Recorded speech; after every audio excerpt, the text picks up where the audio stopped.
Hello friends, welcome back to another session, and in this session we are going to study about the federal system.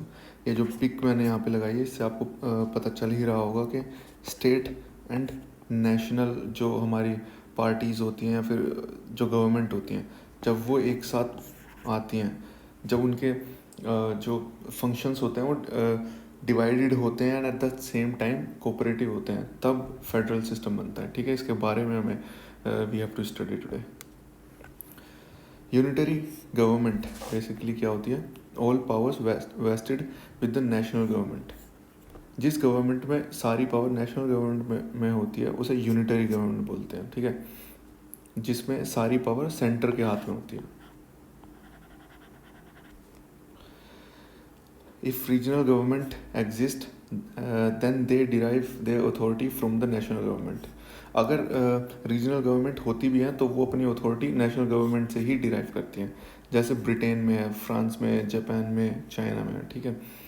Federal government on the other hand, powers are divided between the national and the regional government by the constitution itself. यहाँ federal government में constitution के through ही जो regional government और national government है इनके under की जो पावर्स होती हैं वो डिवाइडेड होती हैं. ठीक है, ये याद रखने लायक पॉइंट है. कॉन्स्टिट्यूशन के अंदर ही गिवन होती हैं. ठीक है. Units of a federation known by many names like state. India में स्टेट के नाम से ही जानते हैं जो यूनिट्स होती हैं फेडरेशन की, या फिर कैंटोन्स. ठीक है, स्विट्ज़रलैंड में कैंटोन्स बोलते हैं. स्टेट वर्ड का यूज़ नहीं होता है वहाँ पे. Federation can be formed in two ways. ठीक है, दो तरीक़ों से फेडरेशन फॉर्म की जा सकती है. पहला है coming together by way of integration.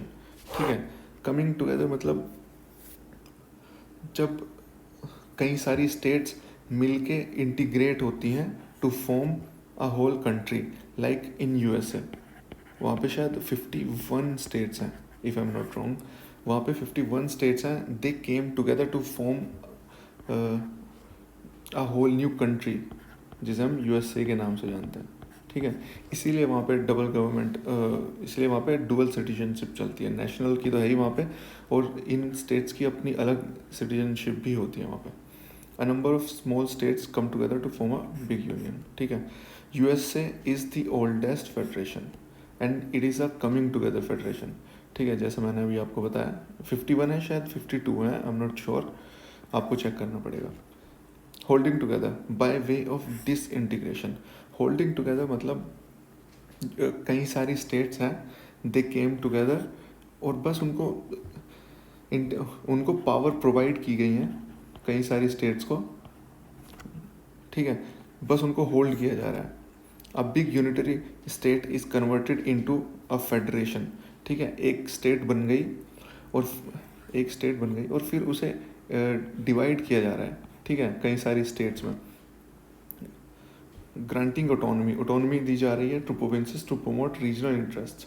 Regional interests को प्रमोट करने के लिए उन्हें ऑटोनॉमी दी जा रही है. ठीक है, और एक बड़ी स्टेट में से कई सारी स्मॉलर स्टेट्स बन रही हैं, उसे बोलते हैं होल्डिंग टुगेदर. ठीक है, लाइक कनाडा और इंडिया. जैसा आपको पता ही होगा कि जब हमारी इंडिया जो है जब बना था तो उसके अंदर केवल 14 स्टेट्स थी. ठीक है, और आज 28 है. तो ये डिसइंटीग्रेट हो गई तो 28 हुई हैं. ठीक है, हमने पिछले चैप्टर में ही पढ़ा था, स्टेट रीऑर्गेनाइजेशन एक्ट आया था. ठीक है, 1956 आई थिंक. तो उसके अंदर 14 स्टेट्स बनी थी, लेकिन आज कितनी हैं? 28 हैं. तो disintegration, this is the process of disintegration. ठीक है, तो ये होल्डिंग टुगेदर है बाय वे ऑफ डिसइंटीग्रेशन. इसके अंदर हम क्या करते हैं, जो ऑटोनॉमी प्रोवाइड करते हैं कि रीजनल इंटरेस्ट को प्रमोट करने के लिए. ठीक है, जैसे पंजाब में उठती रहती है डिमांड, ठीक है, खालिस्तान की, या फिर नागालैंड में ग्रेटर नागालिम की डिमांड उठती रहती है. वो रीजनल इंटरेस्ट से तो हैं. ठीक है, और उनको ताकि वो जो है लड़ाई ना हो वहाँ पे, स्टेबिलिटी को बनाए रखने के लिए फिर उन्हें ऑटोनॉमी दी जाती है ताकि स्टेबिलिटी बनी रहे, और इसी को बोलते हैं. ठीक है, by way of disintegration. Indian constitution provides for a federal scheme to account for the diverse population and the vast size of the country. जो इंडियन कॉन्स्टिट्यूशन में जो फेडरल स्कीम प्रोवाइड की गई है वो इसलिए प्रोवाइड की गई है ताकि स्टेबिलिटी बनी रहे हमारी डाइवर्स पॉपुलेशन में. मैंने जस्ट अभी आपको एग्जांपल दिए 2-3. ठीक है. It combines efficient governance with national unity and regional autonomy. इसके अंदर नेशनल यूनिटी तो बनी ही रहती है और रीजनल ऑटोनॉमी भी मिलती है इसके अंदर. However India does not describe itself as a federation. हालांकि कॉन्स्टिट्यूशन में कहीं भी ये वर्ड गिवन नहीं है, फेडरेशन हम यूज़ नहीं करते हैं. आर्टिकल 1 को भी अगर हम देखें तो उसके अंदर साफ लिखा हुआ है कि India as a union of states. ठीक है, ना कि फेडरेशन ऑफ स्टेट्स. ठीक है. टर्म यूनियन क्यों प्रिफर किया गया है फेडरेशन के लिए over federation? Because Indian federation is not the result of an agreement between the states. ये रिजल्ट नहीं, एग्रीमेंट के बाद नहीं बना है. ठीक है. अमेरिकन, मैंने आपको बताया अमेरिकन फेडरेशन के अंदर जो स्टेट्स थी 51 जो स्टेट्स थी, they came together to form a bigger state named USA. ठीक है. लेकिन इंडिया के केस में ऐसा नहीं हुआ, तो इसलिए भी फेडरेशन यूज़ नहीं किया गया. States have no right to secede. वो अलग नहीं हो सकती हैं. ठीक है. The federation is a union because it is indestructible. ये डिस्ट्रक्टिबल नहीं है, इंडिस्ट्रक्टिबल है. ये हमारे कॉन्स्टिट्यूशन में भी गिवन है और यहाँ पे भी लिखा है कि state have no right to secede. ठीक है. The Indian federal scheme is based on the Canadian and not the American model. ठीक है. कैनेडियन जो है मॉडल से ली गई है ये फेडरल स्कीम्स हमारी, और कैनेडियन मॉडल के अंदर से जो स्कीम्स ली गई हैं वो मैंने आपको पिछले लेक्चर्स में भी बताया था कि सेंट्रल जो गवर्नमेंट है उसको ज़्यादा पावर्स प्रोवाइड करती हैं. ठीक है. यहाँ पर भी हम देखने वाले हैं वही ट्रेंड आपको यहाँ पर भी देखने को मिलेगा. ठीक है. देखिए, strong centre found by disintegration prefers term union. Centralising tendency as centre has more power than states. ठीक है. वही सब कुछ है जो हम पीछे पढ़ चुके हैं. अब ये कुछ डिफरेंसेस हैं फेडरल गवर्नमेंट में, यूनिटरी गवर्नमेंट में. You just need to read them once. और जो इंडिया के पर्सपेक्टिव से इम्पोर्टेंट है वो हम नेक्स्ट स्लाइड में अच्छे से रीड करने वाले हैं. Just have a look at them. Alright. Federal government and unitary government के जो फीचर्स हैं इनको you just have to go through them once. अब federal features of Indian constitution. Indian constitutions के क्या क्या फेडरल फीचर्स हैं उनके बारे में हमें इन डेप्थ स्टडी करनी है. ठीक है. पहले तो देखते हैं डुअल पॉलिटी. ठीक है. Dual polity. The centre and the state are both endowed with sovereign powers in the fields assigned to them by the constitution. Constitution provide करता है डुअल पॉलिटी, यानी कि एक नेशनल गवर्नमेंट तो होगी, साथ ही साथ स्टेट की गवर्नमेंट्स भी होंगी. ठीक है. सेंटर और स्टेट्स में जो गवर्नमेंट्स होगी उसको डुअल पॉलिटी बोलते हैं. दूसरा, रिटन रिजिड सुप्रीम कॉन्स्टिट्यूशन. तो रिटन कॉन्स्टिट्यूशन क्यों एक फेडरल फीचर है इसके बारे में स्टडी करते हैं. It specifies the organisation, powers, role etcetera of the centre and the states. Centre और स्टेट्स के बीच के जो पावर्स हैं और जो रोल्स हैं इनको क्लियरली डिफाइन किया गया है हमारे कॉन्स्टिट्यूशन में, and it is written as well. तो एक फेडरल फीचर है क्योंकि ये हमारे सेंटर और स्टेट के बीच में कोई भी कोल्यूशन ना हो बाद में, उसको बचाता है, स्टेबिलिटी क्रिएट करता है बेसिकली सेंटर और स्टेट के बीच में. Avoid misunderstanding. ठीक है. मिसअंडरस्टैंडिंग से बचाता है and disagreements between the two, state and centre. Division of power. Constitution provides for division of subjects in the 7th schedule.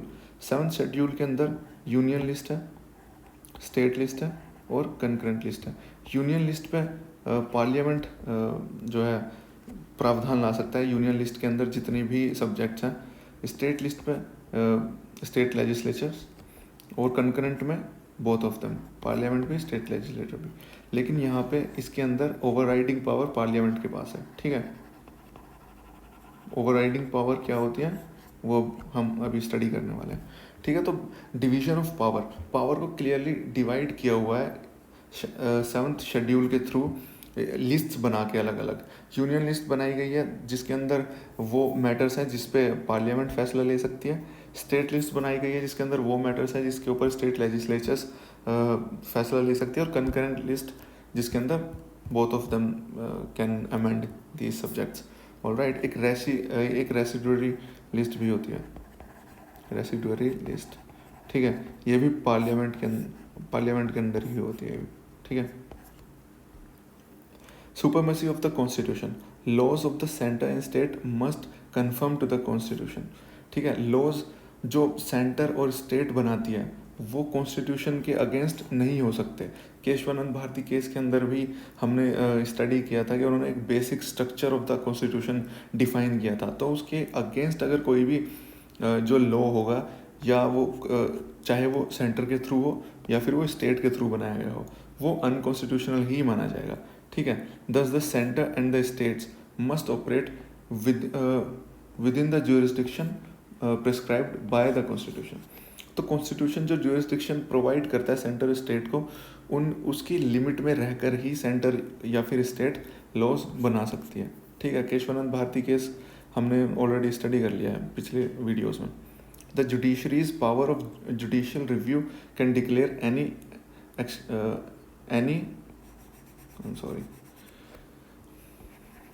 Any law invalid, ठीक है।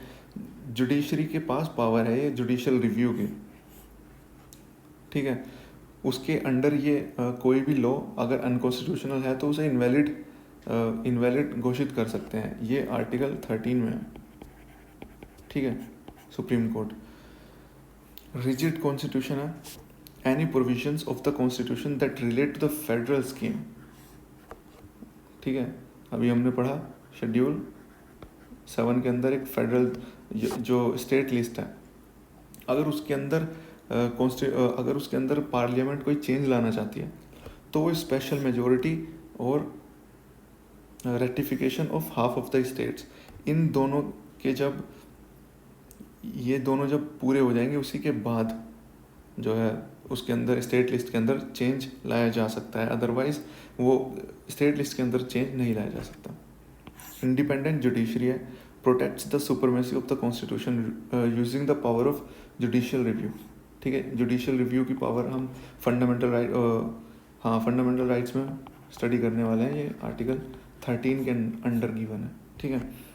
It settles disputes between the centre and the states और between states, ठीक है। Bicameralism अब अगला feature है। Rajya Sabha represent the states of India at the centre, Lok Sabha represent the people of India as a whole, ठीक है। Rajya Sabha maintains federal equilibrium by protecting the interest of the states against the undue interference of the centre. Rajya Sabha क्या करती है? राज्यसभा के अंदर Rajya Sabha states को represent करती है, स्टेट्स के रिप्रेजेंटेटिव्स होते हैं राज्यसभा के अंदर, ठीक है। तो ये एक पावर बेसिकली एक पावर प्रोवाइड करती है स्टेट्स को, ठीक है। और ये जो फेडरल, जब भी आप वर्ड सुने फेडरल तो आप समझ जाइए कि फेडरल का मतलब है providing power to the states, ठीक है। ये सबसे अच्छा तरीका है याद करने का फेडरल फीचर्स को, ठीक है। अगर आपके पास ऑप्शंस गिवन है और उसमें पूछा है कि इसमें से फेडरल फीचर्स कौन कौन से हैं, तो just look at them and try to think कि इन फीचर्स में से कौन कौन से फीचर्स स्टेट को पावर्स प्रोवाइड कर रहे हैं, ठीक है। अगर वो स्टेट को पावर प्रोवाइड कर रहे हैं तो फेडरल फीचर है, अगर सेंटर को पावर प्रोवाइड कर रहे हैं, सेंट्रल गवर्नमेंट को पावर प्रोवाइड कर रहे हैं, तो फिर वो यूनिटरी फीचर्स हैं, ठीक है। बस ये अगर आपने थंब रूल याद कर लिया तो फेडरल स्ट्रक्चर आपके लिए कोई बहुत बड़ी बात नहीं रह जाएगी। किसी भी ये जितने भी हमने अभी पॉइंट्स पढ़े हैं, इसके अंदर आप अगर अच्छे से एनालाइज करेंगे तो आपको पता चलेगा इन सब के अंदर स्टेट्स को पावर दी जा रही है, ठीक है। यहाँ पे भी डिवीजन ऑफ पावर में भी जो है क्लियरली डिफाइन किया गया है कि स्टेट लिस्ट गिवन है इसके अंदर, ताकि स्टेट अपने फैसले खुद ले सके उन मैटर्स पे, तो स्टेट को पावर दी जा रही है। सुपरमेसी ऑफ द कॉन्स्टिट्यूशन में भी सेम है। रिजिड कॉन्स्टिट्यूशन में भी सेम है, इंडिपेंडेंट जुडिशरी में भी सेम है। ये बताना चाहते हैं कि जो जुडिशरी है वो सेंटर पे डिपेंड नहीं रहेगी, ठीक है। एग्जीक्यूटिव और जुडिशरी दोनों इंडिपेंडेंट हैं, आर्टिकल 50 में हम पढ़ेंगे ये डीपीएसपी के अंदर, ठीक है। और बाईकैमरलिज्म के अंदर भी हम स्टेट को पावर प्रोवाइड कर रहे हैं, स्टेट के रिप्रेजेंटेटिव्स को राज्यसभा के अंदर सीट दे रहे हैं, तो उन्हें पावर प्रोवाइड कर रहे हैं। तो ये भी एक फेडरल स्ट्रक्चर है, ठीक है। अब यूनिटरी फीचर्स के बारे में बात कर लेते हैं। मैंने आपको पहले ही बता दिया इसका क्रक्स। यूनिटरी फीचर मतलब providing power to the centre, ठीक है। अब इन सारे के सारे पॉइंट्स के अंदर आप देखेंगे कि सेंटर को पावर प्रोवाइड की जा रही है। बस आपको ये दो चीज़ें माइंड में रखनी है when you are studying federal structure, alright. Strong centre, अब ये तो नाम से ही पता चल रहा है कि सेंटर को पावर दी जा रही है, तो ये तो यूनिटरी फीचर हो ही गया। Division of power is in favour of centre. Inequitable, union list has more subject. Union list के अंदर बेसिकली ज़्यादा सब्जेक्ट है स्टेट लिस्ट से, ठीक है। तो बेसिकली सेंटर के पास ऑब्वियसली ज़्यादा पावर है। Residence power are with the centre. Single constitution है, मतलब एक नेशनल कॉन्स्टिट्यूशन ही है, ठीक है। नेशनल कॉन्स्टिट्यूशन ही है, स्टेट्स के अपने अलग कॉन्स्टिट्यूशंस नहीं हैं, ठीक है। तो ये भी एक यूनिटरी फीचर हुआ। फ्लेक्सिबिलिटी ऑफ द कॉन्स्टिट्यूशन, मतलब फ्लेक्सिबल है कॉन्स्टिट्यूशन, और कॉन्स्टिट्यूशन को सेंटर आसानी से चेंज कर सकता है, ठीक है। हमने देखा आर्टिकल 368 हमने रीड किया था, आर्टिकल 368 कॉन्स्टिट्यूशनल अमेंडमेंट एक्ट। वो ये आर्टिकल 368 जो कॉन्स्टिट्यूशनल अमेंडमेंट एक्ट है, ये केवल और केवल पार्लियामेंट के अंदर ही टेबल किया जा सकता है, ठीक है। ये कितनी बड़ी पावर है। स्टेट लेजिस्लेचर ये उनके पास ये पावर है ही नहीं कि they can't introduce CAA in their legislature, alright. तो ये भी एक फ्लेक्सिबिलिटी ऑफ द कॉन्स्टिट्यूशन भी यूनिटरी फीचर है। No equality of state representation, अभी हमने पढ़ा कि राज्यसभा के अंदर स्टेट्स के रिप्रेजेंटेटिव होते तो हैं, लेकिन उनके अंदर भी काफ़ी वेरिएशन है, ठीक है। किसी स्टेट्स के पास एक रिप्रेजेंटेटिव है, किसी के पास 5 है, किसी के पास 10 है, ठीक है। तो इस रेंज के अंडर है 1 to 31 मेंबर, तो कोई इक्वेलिटी नहीं है। अनलाइक द अमेरिकन सेनेट, जहाँ पे 2 मेंबर हर स्टेट से 2 मेंबर जाते हैं अमेरिकन सेनेट में, अपर हाउस में बेसिकली, ठीक है। अमेरिकन सेनेट वहाँ का अपर हाउस है, जैसे यहाँ पे राज्यसभा। इमरजेंसी प्रोविजंस है यहाँ पे, आर्टिकल 356, 365 एंड 360, ये सब हम पढ़ने वाले हैं इमरजेंसी अलग से, एक अलग लेक्चर के अंदर। Which convert the federal structure into A unitary one. Federal structure को यूनिटरी स्ट्रक्चर में बदल देता है इमरजेंसी। ये एक बहुत ही खास पावर है, ठीक है। फेडरल स्ट्रक्चर को यूनिटरी स्ट्रक्चर में बदल देता है। जब इमरजेंसी लागू होती है तो वहाँ पे पार्लियामेंट जो है स्टेट लिस्ट के किसी भी सब्जेक्ट पे कोई भी कानून ला सकती है, ठीक है। स्टेट लिस्ट पार्लियामेंट के अंडर में आ जाती है उस टाइम पे, तो ये अपने आप ही फेडरल स्ट्रक्चर से यूनिटरी स्ट्रक्चर बन जाता है इमरजेंसी के अंदर।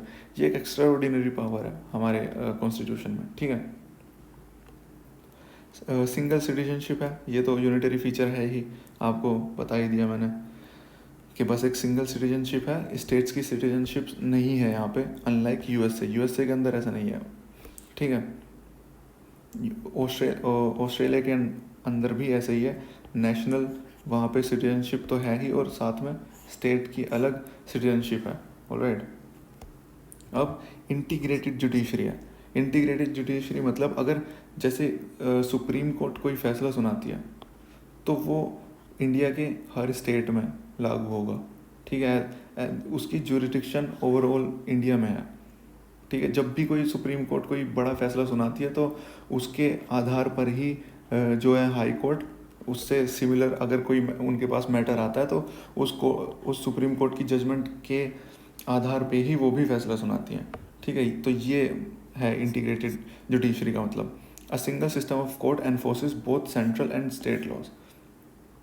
लेकिन यूएसए के अंदर ऐसा नहीं है. Federal judiciary enforces federal laws, state judiciary enforces state laws. ठीक है, लेकिन यहाँ पे ऐसा कोई डिमार्केशन नहीं है. यहाँ पे इंटीग्रेटेड जुडिशरी है हमारी कंट्री में.